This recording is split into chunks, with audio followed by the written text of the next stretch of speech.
नमस्कार. आपण ट्यून केलंय रेडिओ मन भवन 90.8 FM, always heart touching. RJ Shubhangi सोबत.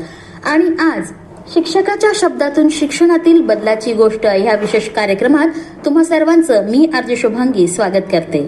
श्रोते हो, जिल्हा परिषद जळगाव, ओपन लिंक्स फाउंडेशन आणि रेडिओ मन भवन यांच्या संयुक्त विद्यमानं आयोजित या कार्यक्रमात आपण जिल्हा परिषद प्राथमिक शाळेतील शिक्षकांना या ठिकाणी आमंत्रित करत असतो आणि जाणून घेत असतो त्यांचा प्रवास, आजपर्यंत त्यांनी राबवलेले उपक्रम आणि बरंच काही.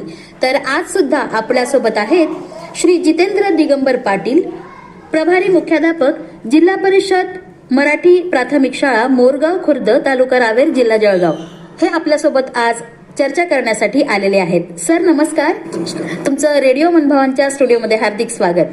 सर, सर्वप्रथम मला सांगा ना, तुम्हाला कुठल्या post of the month reward आता मिळालेला आहे?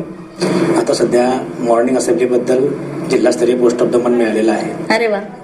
आणि त्याचा फायदा असा आहे की शाळेतील जो परिपाठ आहे, मुख्याध्यापक या नात्याने गेल्या 10 वर्षापासून मी मोरगाव शाळेला कार्यरत आहे. 15 जून 16 हजर झालो आणि आज 15/6/27 10 वर्ष पूर्ण झाली. अरे वा, अभिनंदन. आणि त्यामुळे बऱ्याच गोष्टी अशा आढळल्या तिथे की जो काही इफेक्ट पटसंख्या वाढीसाठी व्हायला हवा होता तो या मॉर्निंग असेंब्ली आणि विनोबाच्या माध्यमातून बऱ्यापैकी आम्हाला शाळेमध्ये अनुभवला. विनोबा पुढे आमच्याकडे मागे ज्या सीओ मॅडम होत्या, मिनल करणवाल, त्यांनी स्वतः भेट दिल्यानंतर पटसंख्येची पाहणी केली, दिलेले उपक्रम बघितले. आणि एक विनोबा यामुळे कसं झालं की मुलांना एक टीव्हीच्या माध्यमातून, मोबाईलच्या माध्यमातून जिथे बोलण्याची आवड निर्माण होते आणि जेव्हा ते बघतात स्वतःला त्या ऍपला, तेव्हा त्यांना तो आनंद इतका होतो की त्या गोष्टीसाठी जो वाचत जरी नसला एखादा मुलगा, त्याला सुद्धा एक कुतूहल जाणवतं की मी सुद्धा याच्यामध्ये यायला पाहिजे आणि मी सुद्धा बोलायला पाहिजे. तर मॉर्निंग असेंब्ली हा त्याच्यातला एक चांगला मुद्दा असं जाणवला की परिपाठाला जे मुलं आपण येतो आणि सुविचार, दिनांक, त्यानंतर कथा, गोष्ट हे सांगण्याचा प्रयत्न करतो आणि दरवेळेला 2-3 मुले यायचे, तेच गोष्ट सांगायची, सुविचारची भिंतीवर आहे तेच सांगायचे. परंतु विनोबाच्या या मॉर्निंग असेंब्ली माध्यमातून एक शब्द ते निवडायचे. समजा शिस्त असा शब्द होता, मग शिस्त या शब्दावर त्यांनी निवड केली आणि शिस्त या शब्दावर निवड केल्यानंतर त्यांनी त्याच्यावर आलेला सुविचार, त्या शब्दाचा अर्थ, असे जे काही विनोबा आपल्याला जे देते नमुने, आणि त्यानुसार ते मुलांना सांगतात. मग यामुळे दररोज एक विद्यार्थी तयार झाला आणि त्याचे व्हिडिओ ज्या वेळेला आम्ही पोस्ट केले विनोबाला आणि ते पोस्ट केल्यानंतर त्याला जे लाईक मिळणं, त्याला इतर पालकांनी बघितणं आणि त्यानंतर जे काही आपल्याला जे हे छोटेखानी पुरस्कार वगैरे देतात, त्यामुळे मुलांना आणि पालकांना उत्साह वाढतो की कुठेतरी आपल्या जिल्हा परिषद शाळेमध्ये असा एक वेगळा उपक्रम तयार केला जातो आहे की आपले मुलं त्या तिथे दिसत आहेत, त्या शिक्षकांना प्राईज मिळत आहे. आणि मी मुलांना तेच सांगतो की आम्हाला जेव्हा पुढे जिल्ह्याला बोलवलं जातं हे काही आमच्यामुळे नाही. आजही मी त्यांना सांगितलं, म्हटलं आज पुन्हा एकदा तुमच्या कृपेमुळे पुन्हा जिल्ह्याला जाण्याचा योग येतो आहे. आपला मॉर्निंग असेंब्ली म्हणून जिल्ह्याला पुन्हा अवॉर्डसाठी आपल्याला नामांकन मिळालेलं आहे. तर मग मुलांचा उत्साह वाढतो आणि आज सुद्धा पुन्हा आमच्या परिपाठाला जो काही शब्द होता त्या पुन्हा पुरस्कार आणि समारंभ असे काही शब्द टाकले. पुन्हा त्यांनी त्या मुलांनी आलेले सुविचार, दिनविषय सांगितले आणि अशा प्रकारे मुलांना उत्सुकता जाणवायला लागली. यामुळे एक वेगळा फायदा असा झाला की मॉर्निंग असेंब्ली, कविता गायन, त्यानंतर आहे गोष्ट कथन आणि ज्या काही ऍक्टिव्हिटीज आहे, कॅरम, स्पोर्ट वगैरे जे आमच्या शाळेत आहे त्या आम्ही ज्या सेक्शननुसार याच्यामध्ये टाकतो आणि त्या जिल्ह्याला येतात, तालुक्याला येतात आणि लोकांना आगळेपणा जाणायला लागला की तालुक्याच्या ज्या शाळा आहेत इंग्लिश मिडियमच्या, अक्षरशः गेल्या 2 वर्षापासून आमच्याकडे पहिलीच्या मुलांचा पट्ट वाढलाच, परंतु 3री, 4थी आणि 2री म्हणजे जेणेकरून इंग्लिश मिडियमची मुलं आमच्याकडे आहेत. अरे वा.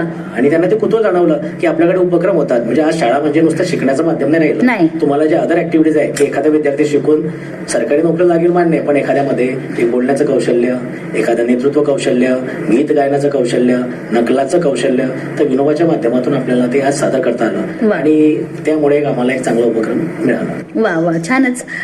पोस्ट ऑफ द मंथ हा रिवॉर्ड मिळाला आहेच तुम्हाला आणि याआधी सुद्धा तुम्हाला बरेच post of the month reward मिळालेले आहेत. कुठल्या कुठल्या लेवलचे मिळाले आहेत ते? लेवलला म्हणजे आता विनोबा जेव्हा आलं म्हणजे मला त्या गावाला कार्यरत असल्यामुळे जिल्हा शिक्षक आदर्श शिक्षक पुरस्कार 2024 साली मिळाला. त्यानंतर पुन्हा राष्ट्रवादीचा तालुकास्तरीय पुरस्कार तिथे सुद्धा मिळाला. आणि जे जे उपक्रम विनोबा ॲपच्या माध्यमातून मला राबवता आले, तर क्लस्टर लेवलला सुरुवातीला तो पुरस्कार, त्यानंतर आमच्या शाळेत शिक्षण सेवक म्हणून जे शिक्षक होते त्यांना जिल्ह्याचा पुरस्कार, त्यानंतर मला तालुक्याचा 3 ते 4 वेळेस पोस्ट ऑफ द मंथ मिळाला आणि आता मला वाटतं 4थ्यांदा जिल्हा लेवलला कविता गायन, मॉर्निंग असेंब्ली आणि काहीतरी स्पोर्ट बद्दल असे 3रा-4था पुरस्कार यावेळेला. अरे वा, खूपच छान. तर ही संकल्पना तुमची नेमकी कशी सुचली? म्हणजे मॉर्निंग असेंब्लीवर आपण व्हिडिओज करायचं, ही संकल्पना कशी सुचली? ही संकल्पना सुचली म्हणजे आमचे माननीय शिक्षण अधिकारी निलेश पाटील साहेब हा. आणि मागे ज्या वेळेला आपले जिल्हाधिकारी होते ते साहेबांची संकल्पना आणि मिनल कदरवाल मॅडम, तर यांच्या ज्या काही आम्हाला मेसेज यायचे आणि पोस्टमध्ये मान्य शिक्षण अधिकारी सांगायचे की उपक्रम राबवून बघा. सुरुवातीला आम्हाला जर वेगळं वाटलं ते कळायचं नाही, पण ते ॲपच्या माध्यमातून ससाणे सरांनी भालेराव सरांनी सुद्धा प्रयत्न केले आणि मग त्यातून एक चांगलं जाणवलं की ती सिस्टीम अशी आहे मॅडम, एक सर्च ऑप्शन मध्ये गेल्यानंतर तिथे एक शब्द टाकायचा आणि मुलं सकाळी येतात ते शब्द सांगतात आणि सर एक शब्द टाका की चला आनंद, आनंद शब्द टाकला मग त्याच्यावरती येणारा सुविचार, येणारा दिनविशेष आणि येणाऱ्या कथा आणि एक गंमत जम्मत म्हणून एक शब्दाची पुनरावृत्ती येते. ओके. काकाने काकूच्या कपाटातली कागदपत्रे काचीने कचा कचा कापली, तर त्यांना ते फार गमतीदार वाटतं. आणि सकाळचा जो वेळ आहे आमचा माझा हा मुलं स्वतः कार्यरत करतात. मला त्यावेळेला माझं मी वैयक्तिक कामही करू शकतो आणि ते स्वतः परिपाठ पूर्ण करतात आणि त्यामुळे त्यांना आनंद वाटतो. आणि दुसरा मुद्दा आहे की सकाळी परिपाठाला जी उपस्थिती कमी राहायची ती या निमित्ताने उपस्थिती सुद्धा. वा वा वा, चांगलाच उपयोग झाला. सोशल मीडियावर हे जे विनोबा ऍप आहे हे शिक्षकांसाठी लाभदायी आहेच, पण मग विद्यार्थ्यांचा सहभाग आणि पालकांचा सहभाग यांचा प्रतिसाद कसा असतो? पालकांचा प्रतिसादही चांगला आहे, कारण मॉर्निंग असेंब्ली हा एक परिपाठाचा विषय आहे. परंतु जे काही आता त्यांचे जे सेक्शन आहेत वेगवेगळे, कविता गायन, गणिताची अध्यापन पद्धती, तर विनोबा मध्ये काही पीडीएफ सुद्धा आहेत त्या आपण डाउनलोड केल्यानंतर मुलांना दिल्या तर बेरीज या शब्दाच्या ज्या काही उदाहरणं आहेत 4-5 उदाहरणं ते सोडवतात, ते सोडून त्याला आपण अपलोड करायचे. ते केल्यानंतर पुन्हा एक त्याच्यामध्ये AI म्हणून सिलेक्ट करतात ते आणि मुलं जे काही बोलताय हे त्यांचं आरोहासह वाचन आहे किंवा नाही, त्यांचं कुठे चुकतंय का, मध्ये AI आपल्याला डिटेक्ट करून सांगतं की आपल्या विद्यार्थ्यांच्या चुका काय. आणि आता तो शासनाचा सगळ्यात महत्वाचा उपक्रम चालू आहे निपुण म्हणून. तर निपुण यामध्ये पायाभूत क्षमता मुलांच्या पक्क्या झाल्या पाहिजेत. त्यामध्ये सुद्धा अशीच एक भाषांतरासाठी क्लिप दिलेली असते, ती वाचायची असते आणि त्यामुळे तिथून मुलगा जर शेवटच्या पूर्ण पायाभूत क्षमता संपूर्ण करत असेल तर तो निपुण झाला असं समजलं जातं. आमची जवळपास मुलं 60 ते 70% निपुण आहेत आणि विनोबाच्या माध्यमातून कदाचित आम्हाला निपुणला अडचणी कमी आल्या, कारण मुलं गेल्या 2-3 वर्षापासून विनोबाला आलेले जे काही लेख होते ते वाचत होते. त्याचं वाचन म्हणजेच त्या पायाभूत क्षमता निपुणच्या, म्हणून निपुण आणि विनोबा एक प्रकारे एक सांगणं मला घालता आली आणि पालकांना सुद्धा ते असं जाणवायला लागलं की माझा मुलगा तालुक्याच्या गावी इंग्लिशला असून सर त्याला मराठी बोलता येत नाही, मराठी लिहिता येत नाही, तर अक्षरशः इंग्रजी माध्यमाचे मुलं आमच्याकडे आले आणि त्यांच्या पालकांनी बघितलं की सर हे आपल्या मुलांचं बघतोय, आम्ही गावात असताना सुद्धा यांना येते, आम्ही बाहेर फी भरतो आहेत, मग त्यांना ते आश्चर्य जाणवलं. अगदी बरोबर. आणि खरं म्हणजे त्यामुळेच काय झालं, मुलांचा उत्साह वाढला आणि पट वाढण्यास मदत झालं. नाही तर पट हा असा ग्रामीण भागामध्ये वाढणं सहजासहजी शक्य नाही होत. त्यामुळे दरवर्षी 10% पट आमचा वाढतो. मिनल करणवाल मॅडम सुद्धा ज्या वेळेला आमच्याकडे मॅडमांनी भेट दिली त्यावेळेला पटाबद्दल त्यांनी जेव्हा विचारलं तर त्याचा उपक्रम होता की ज्यांचा पट हा गेल्या 3 वर्षापेक्षा 10 पटीने जास्त असेल त्यांचा पालकमंडळातर्फे सत्कार करू. मॅडमांना जेव्हा आम्ही पटाबद्दल आमच्या समितीने सांगितलं तर मॅडमांना जरा जवळ वाटलं, असं कसं काय शक्य आहे म्हणजे जिल्ह्याला पटसंख्या कमी होते आणि तुमच्याकडेचा पट वाढतोय, मला ऑन रेकॉर्ड बघावं लागेल. तर मॅडमांनी ती माहिती घेतली आणि जेव्हा त्यांना कळलं तर मॅडमांना ज्या वेळेला आले अक्षरशः मिनल करणवाल मॅडम, आम्ही त्यांना शुभेच्छा म्हणून मी द्यायला लागलो तर मॅडमांनी अक्षरशः माझ्याकडचा पुष्पगुच्छ घेतला आणि मला स्वतः म्हटलं सर माझ्याकडनं तुम्हाला शुभेच्छा की समिती आणि तुमचं जे काही योगदान आहे हे शाळेसाठी खूप छान आहे. आणि त्यांनी स्वतः त्यांच्या मूळ विद्यार्थ्यांसाठी वह्या मागविल्या आणि पूर्ण वर्गाला त्यांनी वह्या दिल्या. वा वा, छान. या व्यतिरिक्त अजून कुठले उपक्रम शाळेत राबवले जात असतात? याच्याबद्दल असं आहे उपक्रम की आमच्याकडे शैक्षणिक सहल आम्ही दिलेली आहे, त्यानंतर खेळाच्या स्पर्धा आमच्याकडे होतात आणि एक असं होतं की 1ली ते 4थीला 4था वर्ग हा शिष्यवृत्तीसाठी मागे जुन्या काळी होता, पण गेल्या मला वाटतं 8-10 वर्षापासून बंद झालाय. मागील वर्षापासून कदाचित शासनाने ती सुरुवात केली. आम्ही मागच्या वर्षी आमच्याकडे मंथन शिष्यवृत्ती हा उपक्रम राबवला. तालुक्यामध्ये खासगी संस्थेचे 100 मुलं बसलेले होते, त्यापैकी 13 मुलं म्हणजे 13% मुलं आमच्या जिल्हा परिषद शाळेचे होते आणि त्यामध्ये भूमिका नावाची मुलगी जी होती 2रीला ती तालुक्यामध्ये प्रथम क्रमांकाने तिथे पास झाली. आणि तिला म्हणजे हा जो विषय आहे आज मार्केटिंगचं क्षेत्र असल्यामुळे त्यांना रेडिओच्या माध्यमातून, मोबाईलच्या माध्यमातून किंवा या सत्कार उपक्रमाच्या माध्यमातून मुलांना जे प्रबोधन मिळतं, मुलांना जो उत्साह मिळतो की आपण सुद्धा कुठेतरी असं व्हावं, असे बक्षीस मिळावे, तर हा फायदा आम्हाला शिष्यवृत्तीला झाला. त्यानंतर बुद्धिबळाच्या स्पर्धा आमच्या शाळेमध्ये घेतल्या जातात. हे उपक्रम बघून आमच्याकडे पालकांच्या भेटी, इतर अभ्यागतांच्या भेटी व्हायला सुरुवात झाली. माजी कर्नल साहेब आमच्याकडे येऊन गेले, त्यांनी मुलांची इंग्रजीमध्ये हितगुज केलं, मुलांचं इंग्रजी बोलणं सुद्धा बघितलं आणि त्यांनी सुद्धा सैनिकी प्रशिक्षणासाठी भविष्यामध्ये जे मुलं जातील त्यांना 50,000 निधी मुलांना देईल असं त्यांनी घोषित केलं.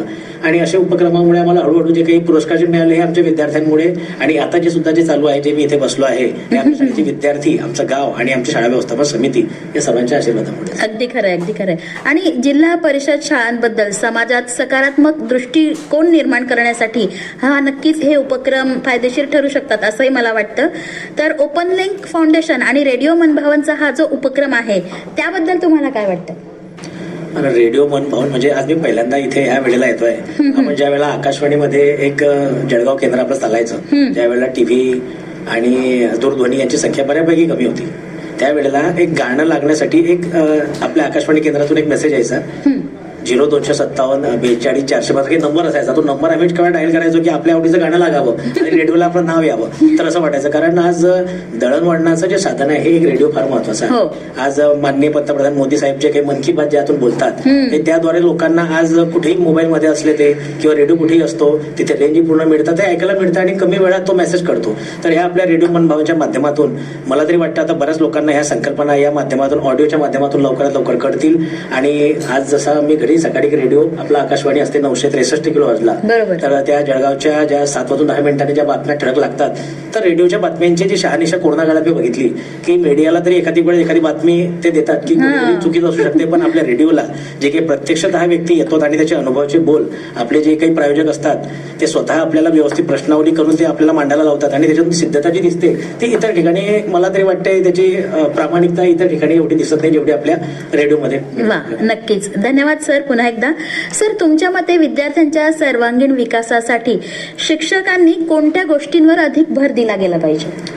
शिक्षकांनी सध्या आता आमचं मान्य शिक्षण अधिकारी सीओ मॅडम जो निपुणवर भर दिला जातोय शासनाच्या, की निपुण म्हणजे पायाभूत क्षमता मुलांच्या मजबूत झाल्या पाहिजे. बरोबर. तर मजबूत होण्यासाठी मला तरी वाटतं याची सांगड विनोबाशी अशी घालता येते की विनोबामध्ये ऑलरेडी परिपाठामध्ये वाचन हा मुद्दा आहे, म्हणजे वाचन कौशल्य आलं.